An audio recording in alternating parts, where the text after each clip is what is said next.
Bienvenue sur Cambiosi TV, je m'appelle Shanice et aujourd'hui on va parler du thème du Met Gala. Le Met Gala est l'un des événements mode les plus attendus de l'année. Chaque 1er mai de chaque année, tout un tas de célébrités, de créateurs de mode, de designers, de maisons de luxe se réunissent autour d'un dîner qui est en fait un gala de charité organisé par Anna Wintour et par le Costume Institute. Il faut compter 35 000 € si vous voulez espérer avoir une place pour manger et entre 200 et 500 000 € pour des marques qui voudraient prendre des tables entières. Mais attention, ce n'est pas n'importe qui va au Met Gala. La liste des invités est triée sur le volet par Anna Wintour, la rédactrice en chef de Vogue, et c'est aussi elle qui s'occupe du Costume Institute au Metropolitan Museum of Art. En fait, au Costume Institute, tous les ans, il y a une exposition. Cette fois-ci, elle aura lieu du 5 mai au 16 juillet, et le thème de cette exposition donnera le dress code à suivre pour le Met Gala. Cette année, l'exposition est en l'honneur de Karl Lagerfeld, le célèbre couturier qui a fait ses armes chez Chanel, Fendi, Chloé ou encore Patou et Balmain. Je ne vais pas vous résumer sa vie dans cette vidéo, j'ai déjà fait une vidéo sur le sujet que vous pourrez voir juste ici, vous la mettrez en barre d'infos. Aujourd'hui, on va tenter d'expliquer le thème du Met Gala qui est Karl Lagerfeld, A Line of Beauty. Le dress code à suivre sera donc en honneur de Karl Lagerfeld. On va revenir sur les looks emblématiques de Karl Lagerfeld et on va voir vers quel créateur et vers quoi les stars et les gens invités au Met Gala pourront se tourner pour respecter le thème, en espérant qu'ils le respectent. Alors il faut savoir que Karl Lagerfeld, ce n'était pas seulement un créateur de mode, c'était aussi un vidéaste, il adorait l'architecture, il adorait la déco, il a d'ailleurs travaillé en freelance pour des marques de décoration, et c'était quelqu'un en fait qui aimait collectionner des choses, qui aimait tout ce qui avait attrait à l'art, et c'était aussi un très bon dessinateur. Quand il était petit, il voulait être caricaturiste, donc il a fait plusieurs caricatures, mais il est aussi très doué dans ses coups de crayon pour dessiner des silhouettes de mode. Et ce qui est notable avec Karl Lagerfeld, c'est que quand il dessinait un vêtement, c'était très précis, donc pour retransmettre ses dessins en vêtements, c'était plutôt facile. D'ailleurs, à l'exposition du Costume Institute autour de Karl Lagerfeld, il y aura une pièce spécialement dédiée à une vidéo de Loïc Prigent où on voit Karl Lagerfeld dessiner.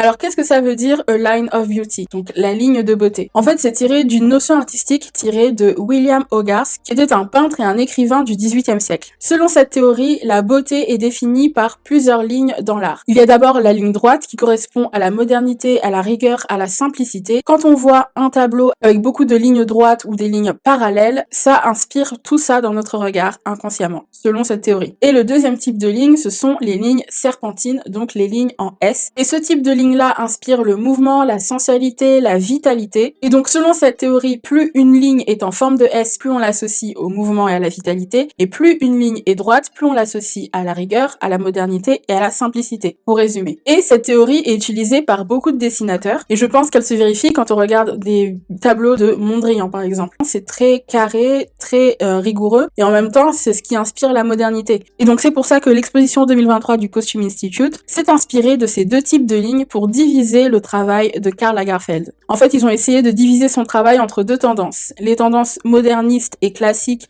avec ses lignes très droites, qui ont marqué la mode par leur minimalisme ou leur géométrie, ou alors le goût pour le mouvement et l'exagération de Karl Lagerfeld, qui sont plus représentés dans des dessins avec des lignes en S. Les lignes droites vont mettre en avant la simplicité, le modernisme, et en même temps la sophistication de certaines silhouettes de Karl Lagerfeld, alors que les lignes serpentines mettront en avant plutôt la vitalité qu'il pouvait donner à certaines silhouettes, le mouvement qu'il pouvait donner à certains tissus, avec des détails luxueux, des références historiques, et ça mettra en avant la passion de Karl Lagerfeld pour créer des silhouettes dramatiques et très théâtrales. Dans l'exposition seront mises à l'honneur également des créations de Karl Lagerfeld plus osées, où il joue de manière plus littérale avec la mode. C'est ce qu'ils définissent comme la ligne satirique. Il y aura des silhouettes où on retrouvera cette rigueur, mais en même temps cette volupté, cette sensualité et cette extravagance qui sera apportée par des lignes beaucoup plus courbées. Dans toutes ces catégories, ligne S, ligne droite et ligne satirique, on peut diviser le travail de Karl Lagerfeld en encore d'autres sous-catégories. Je ne vais pas toutes les faire, mais je vais vous donner les plus représentatives de son travail. Je pense que en regardant les looks de Karl Lagerfeld, vous allez plus comprendre comment il organise en fait ses silhouettes en termes de dessin. Parce que comme c'est un passionné de dessin, il est très à cheval sur les détails. On commence avec les silhouettes géométriques. Karl Lagerfeld va être recruté chez Chloé pour s'occuper de la direction artistique. Ça va être en plein boom des années 70, donc il y a cette tendance assez géométrique et assez fluide, mais en même temps des lignes très droites, parfois coordonnées à des lignes plus courbées. Dans le jeu d'imprimé, on peut aussi retrouver de la symétrie dans ces silhouettes, comme chez Fendi, où il a d'ailleurs imaginé le logo des double F, où il joue sur cette symétrie. Il va jouer avec ce logo dans ses collections, et en plus des imprimés, les silhouettes Fendi auront également cet aspect de symétrie parfaite. En plus des lignes droites et des lignes en S, Karl Lagerfeld, il aime le mélange de ces deux types de lignes qu'on peut appeler lignes explosives. C'est quand on retrouve dans la même silhouette des lignes droites et des lignes en S. C'est quelque chose qu'on va beaucoup retrouver dans ses robes de mariée. On retrouve la rigueur, une certaine rigueur dans le buste et une explosion dans le bas de la robe. Et ce qu'aime aussi beaucoup Karl Lagerfeld, ce sont les couvre-chefs. Donc ça va aussi se caractériser par des fleurs dans les cheveux, par des sortes de cagoules florales. Ça peut aussi être le voile qui a des détails assez floraux. Enfin bref, en tout cas, vous allez voir que Karl Lagerfeld, il aime beaucoup les fleurs. Et il va notamment reprendre énormément le code Chanel du camélia, qui est un code inébranlable chez Chanel. Ce qu'il fait, c'est qu'il associe des détails imposants avec des silhouettes longilignes taillées à la perfection.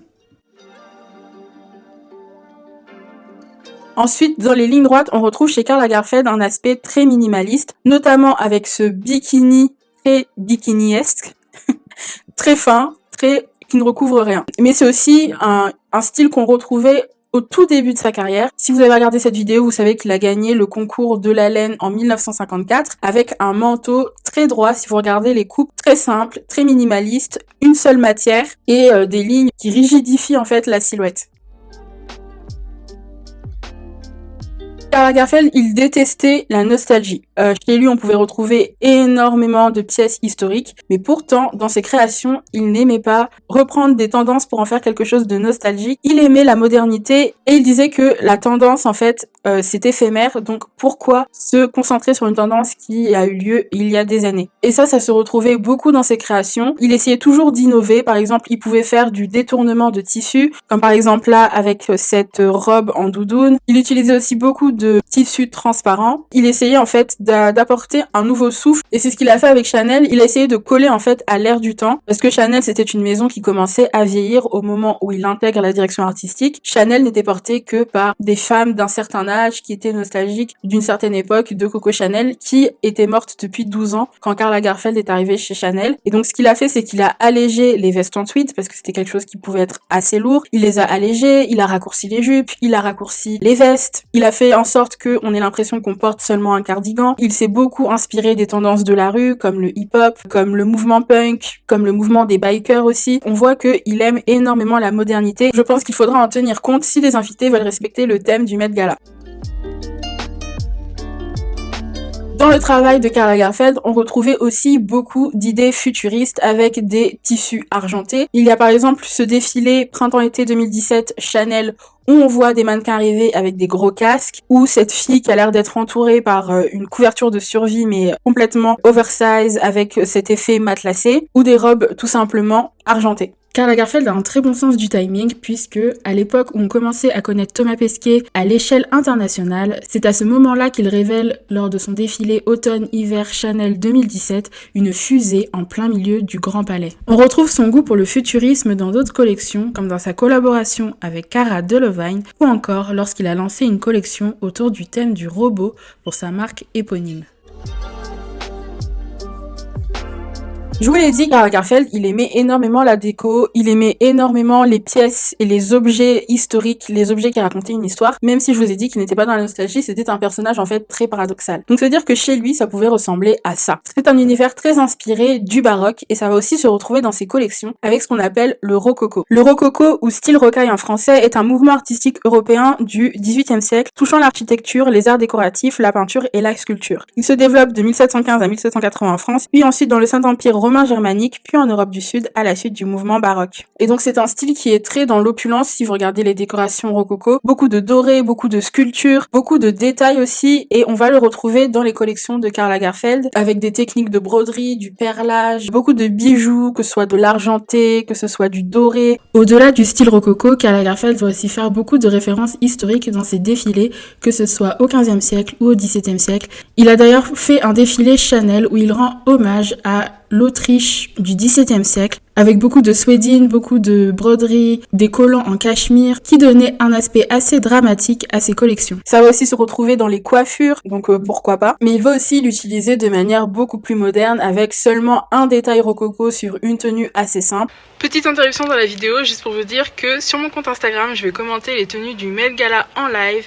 Donc c'est entre lundi 1er et mardi 2 à minuit 30. Et si jamais, je le laisse aussi en story à la une, donc vous pouvez me suivre sur Instagram. Et n'hésitez pas à vous abonner aussi à ma chaîne YouTube, juste ici. Voilà, bisous. Ensuite, chez Karl Lagerfeld, on retrouve beaucoup de romantique. Dans certains de ses styles emblématiques, on peut aussi retrouver l'utilisation de la dentelle qui fait penser à un thème assez romantique. Il va aussi utiliser des matières assez vaporeuses comme le tulle, la mousseline, mais aussi des accessoires comme les plumes, tout ce qui peut donner un aspect de légèreté à la silhouette. Et c'est un style un peu romantique mais assez rock. Quand on regarde ses collections, il y a toujours du noir, toujours du blanc, mais aussi des couleurs un peu plus punchy comme du rose fuchsia ou du rouge. Un des grands thèmes de Karl Lagerfeld et qui est évidemment son uniforme, c'est le style masculin-féminin. Alors ça va être l'utilisation des lignes droites cette fois-ci, mais parfois ça peut aussi être associé à des lignes en S avec l'utilisation d'un voile pour ramener de la fluidité dans la rigueur d'un costume. Ça va être de ramener des chaînes et vous voyez, il peut détourner autant des robes et en faire des longues rembourtuides. Ça va être des chemises avec des coupes très droites, très carrées. Ça va être évidemment des tailleurs. Ça va être aussi des chapeaux, des cravates. Et surtout, avec Karl Lagerfeld, il ne faut pas lésigner sur le détail. Au niveau de détails qui font tout, il pouvait accessoiriser un veston avec un long manteau en plume ou bien allier un veston avec une grosse jupe en tulle. Le but, ce n'est pas d'arriver seulement avec un costume, c'est aussi de l'accessoiriser avec des chaînes, avec une cravate. D'ailleurs, son uniforme à lui, c'était de porter des vestes très cintrées de Hedi Slimane pour Dior, un jean slim, des bottines, ses fameuses mitaines pour allonger les bras, son catogan pour s'attacher les cheveux et une petite cravate, voire parfois un veston. Ça, c'est ce qu'on va retrouver dans les collections pour sa marque éponyme Karl Lagerfeld, mais aussi qu'on va retrouver chez Chanel, pour qui il a fait plusieurs tailleurs et pour qui il a aussi revisité le tweed pour donner cet aspect très rigide, mais en même temps, quand vous touchez la matière, ça n'avait rien à voir avec l'aspect de lourdeur auquel ça pouvait faire penser. Quelque chose qu'on retrouve aussi chez Karl Lagerfeld, c'est son amour de l'accessoirisation. On l'a vu pour les costumes, c'est aussi valable pour les robes, pour les pantalons. Il va toujours rajouter quelque chose en plus qui va donner un aspect très bling bling à la tenue ou en tout cas très extravagant. Par exemple, il y a cette collection printemps-été 92 où il y a cette robe avec des chaînes. Donc ça veut dire que là, il respecte les codes de la maison Chanel et il les twiste d'une certaine manière pour faire en sorte que une petite robe noire ne soit pas juste une petite robe noire simple et basique. Et c'est là où on voit toute la dualité qu'on retrouve dans le travail de Karl Lagerfeld. Ça veut dire qu'il peut aller de quelque chose de très simple, très minimaliste, sans accessoires, à quelque chose de vraiment extravagant et très tape à l'œil. Il y a par exemple cet énorme sac Chanel qu'il a fait. Il y a aussi cette robe où il va mettre un tombé de perles sur le buste avec une casquette. Il associe en fait des codes qui parfois n'ont rien à voir les uns avec les autres. Je vous l'ai dit, Karl Lagerfeld, il aime beaucoup le côté bohème, le côté romantique, et ça se caractérise aussi par les fleurs. Évidemment, chez Chanel, il utilise beaucoup le camélia, mais on pouvait retrouver aussi beaucoup de fleurs chez Chloé et chez Fendi parfois. Toujours dans cette volonté de modernité, ce n'était jamais dans des tissus très basiques. Ça pouvait être de l'organza, ça pouvait être de la laine ou de la fourrure chez Fendi, parce qu'à la base, Fendi est une maison de couture qui se basait uniquement sur la fourrure. Et pour en venir à Fendi, pour faire un clin d'œil à Karl Lagerfeld, les invités peuvent aussi venir avec des pièces en fausse fourrure ou en archive de fourrure Fendi. Alors il faut savoir que Karl Lagerfeld, il n'était pas contre l'utilisation de la fourrure, malheureusement. Il ne comprenait pas ce changement dans la société, lui qui se disait très moderne pourtant. C'est vrai que des pièces en fausse fourrure pour faire des fleurs, pour faire d'autres détails sur les tenues, ça peut être une bonne idée. Une autre technique qu'utilisait beaucoup Karl Lagerfeld, c'était aussi le trompe-l'œil. Ça pouvait se caractériser par des guitares chez Chloé. Il y a également cette robe très connue avec un cut-out de violon doré sur le devant de la robe. Ça pouvait être aussi une reconstitution d'une robe sur une robe à sequins chez Chloé, et aussi pour sa marque Karl, des sacs avec ce petit jeu d'impression. Mais c'est aussi quelque chose qu'il a fait pour la marque H&M, où il a retracé comme ça des lignes de costumes sur une robe. Et il faut savoir que Karl Lagerfeld aimait beaucoup le prêt-à-porter. Donc je pense que les invités du Met Gala n'auront pas besoin forcément de se tourner vers de la haute couture.